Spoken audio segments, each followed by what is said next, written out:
ఢిల్లీలో ఎంపీ మల్లు రవి మాట్లాడుతున్నారు. లైవ్ ద్వారా చూద్దాం.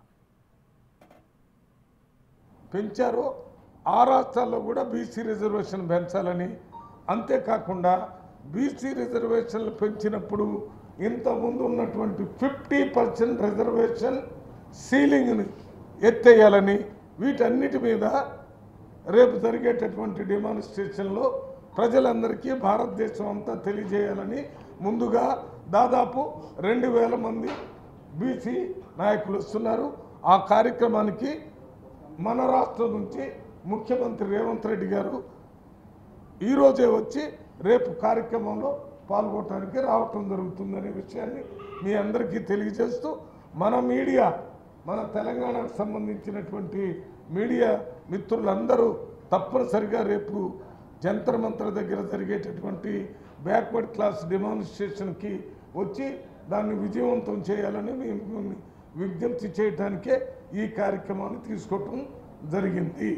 ఇది మన కాంగ్రెస్ పార్టీ ముఖ్యమంత్రి భారతదేశం మొత్తంలో మొట్టమొదటిసారి సుప్రీంకోర్టు డైరెక్షన్ వచ్చిన మొట్టమొదటిసారి ఈ రాహుల్ గాంధీ గారి డైరెక్షన్ ప్రకారం ఈ సర్వే చేయించారు. మన 100 మంది ప్రభుత్వ అధికారులతోని 50 రోజులు సర్వే చేయించి అత్యంత సైంటిఫిక్గా ఈ ఫస్ట్ టైము ఈ క్యాస్ట్ సెన్సస్ చేయించడం జరిగింది. అందువల్లనే ఈ రాష్ట్రమే కాకుండా భారతదేశంలో ఉన్న అన్ని రాష్ట్రాలు కూడా ఇప్పుడు తెలంగాణ రాష్ట్రం వైపు చూస్తున్నాయి. ఒక అభివృద్ధి కార్యక్రమమే కాకుండా ఈ క్యాస్ట్ సెన్సస్ చేయటంలో కూడా ఫస్ట్గా ఉన్నటువంటి రాష్ట్రం తెలంగాణ రాష్ట్రం. అందువల్ల తెలంగాణ ముఖ్యమంత్రి రేవంత్ రెడ్డిని మా కాంగ్రెస్ పార్టీ ఎంపీలందరం ప్రత్యేకంగా ఈ మీడియా ద్వారా అభినందిస్తున్నాము. ముఖ్యంగా బ్యాక్వర్డ్ క్లాస్కు సంబంధించి రిజర్వేషను ఎప్పటి నుంచో రాజ్యాంగం రాసినప్పుడు కూడా ఈ సబ్జెక్ట్ వచ్చింది.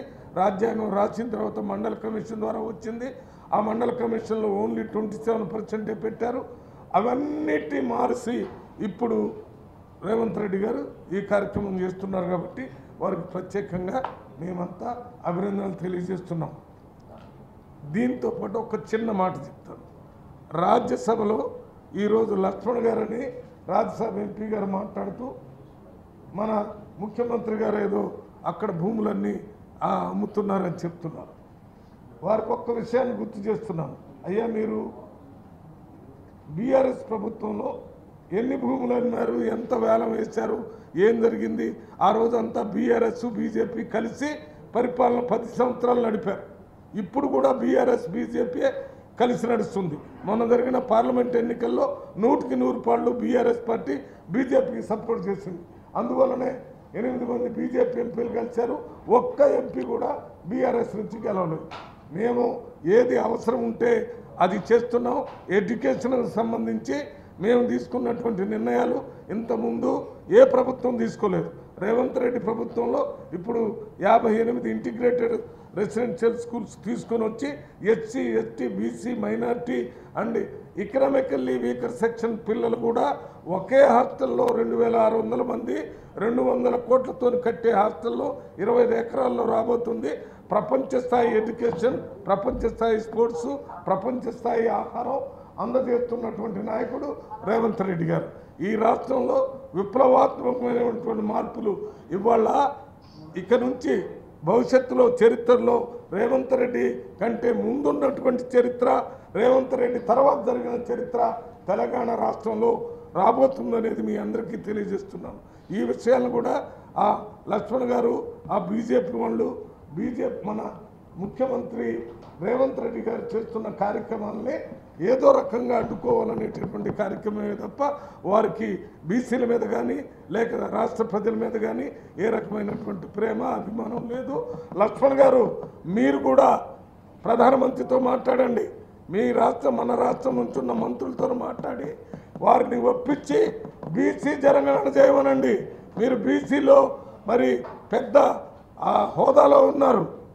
మీరు ఇంకోటి ఏదో పెద్ద కమిటీ ఒకటి ఉంది, ఆ కమిటీ మెంబర్ అని చెప్తున్నారు. మీరు విధానపరమైన నిర్ణయం తీసుకునే కమిటీలో మెంబరు. మీరు ఎందుకు ఈ బీసీ రిజర్వేషన్ గురించి, బీసీ సెన్సెస్ను మన కులగణన చేయాలని ఎందుకు డిమాండ్ చేయటం లేదు? అది చేయకుండా చేసినటువంటి నాయకుడు రేవంత్ రెడ్డి మీద బురద జల్లనేటటువంటి కార్యక్రమం మంచిది కాదు. దాన్ని మేము తీవ్రంగా ఖండిస్తున్నాం అన్న. Anil Yadav మాట్లాడిస్తున్నాం. Okay okay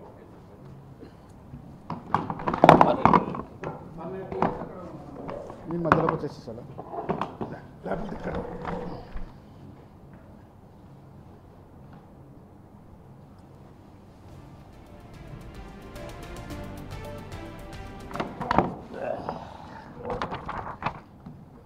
media మిత్రులందరికీ నమస్కారం. మా ప్రియతమ నాయకుడు రాహుల్ గాంధీ గారు భారత్ జోడో యాత్ర భారతదేశం మొత్తం కూడా చూసింది. వచ్చేయమ్మా. రాహుల్ గాంధీ గారు భారత్ జోడోలో అనేక కులాలని వాళ్ళ నాయకులందరినీ కూడా కలవడం జరిగింది. ముఖ్యంగా తెలంగాణ రాష్ట్రంలో భారత్ జోడో యాత్ర జరుగుతున్నప్పుడు అనేక బీసీ సంబంధించిన వర్గాలని రాహుల్ గాంధీ గారు కలవడం జరిగింది. కేవలం వాళ్ళని కలవడమే కాకుండా వాళ్ళకు socio economical, educational, employment and political justice BC కులాలకు రావాలనే ఒక ఉద్దేశంతో రాహుల్ గాంధీ గారు కాంగ్రెస్ పార్టీ తెలంగాణలో అధికారంలోకి వస్తే కాస్ట్ సెన్సస్ చేస్తాననే విషయాన్ని రాహుల్ గాంధీ గారు తెలంగాణలో అనౌన్స్ చేయడం జరిగింది.